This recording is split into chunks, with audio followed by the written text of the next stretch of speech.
咁咧，再下一 part 咧就係嚟，我哋而家試下一齊玩呢個小遊戲，大家去練習下你哋嘅直覺力高唔高？咁你可以睇到喎，喺呢一度上面咧，我收埋咗呢一個嘅呢個死啦，呢個叫梅花係咪啊？梅花公仔，我收埋咗喺其中一張相裏面嘅。咁我而家咧數3聲，3聲之後咧，大家即刻心諗邊一張相收埋咗？OK，3、2、1，喺第一張喺呢度，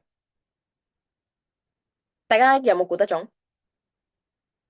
唔知啊，大家做完之後留言話翻俾我聽啦。咁大家冇估中嘅唔緊要，因為我再做咗一個俾大家。如果有估中嘅咧，咁可以再嚟一個進階版噶啦。好，同樣呢一個梅花，你收埋咗喺邊？我收埋咗喺邊一張相後面咧？你覺得係邊一張相後面咧？我又俾3聲大家啦，3、2、1，喺呢張。